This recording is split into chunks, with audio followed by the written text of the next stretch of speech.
اور اس حادثے سے زیادہ بڑا حادثہ یہ ہے کہ سارے مسلمان ملکوں کے حکمران، ان کے کان پر جوں نہیں رینگ رہی، ان کی انسانی غیرت، اسلامی غیرت کا جنازہ نکل گیا ہے، اور کسی کو ایمانی غیرت بھی نہیں جاگتی، کسی کی انسانی غیرت بھی نہیں جاگتی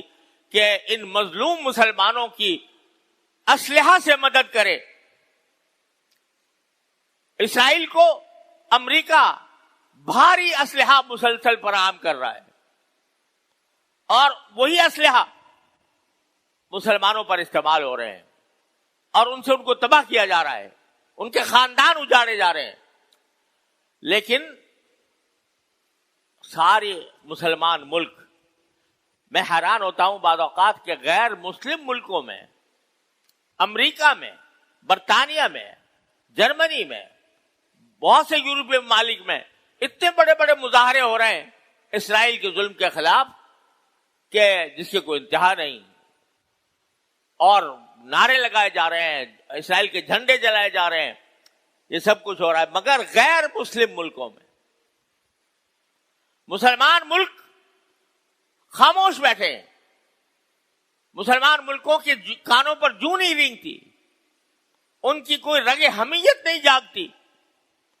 ان کو کوئی غیرت نہیں آ رہی، اور وہ آنکھوں سے تماشا دیکھ رہے ہیں، تماشائی بن کر دیکھ رہے ہیں۔ اس پر جتنا حسرت اور جتنے افسوس کا اظہار کیا جائے کم ہے۔ یہ تو حکمرانوں کی بات ہے،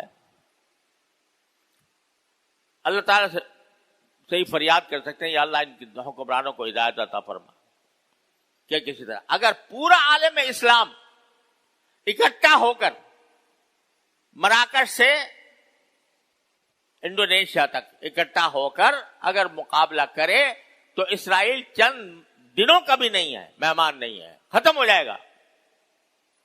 لیکن چپ سادے بیٹھے ہیں، ان کے پاس مسائل ہیں۔ ایک یمن نے تھوڑا سا باب المندب کا راستہ بند کیا تو اس کی وجہ سے ان کو کتنی مصیبتیں پیش آ گئی ہیں، لیکن پورا عالم اسلام جس کے پاس بڑے وسائل ہیں، اسباب ہیں، اسلحہ ہیں، راستے ہیں، وہ خاموش تماشائی بن کر نظارہ دیکھ رہا ہے۔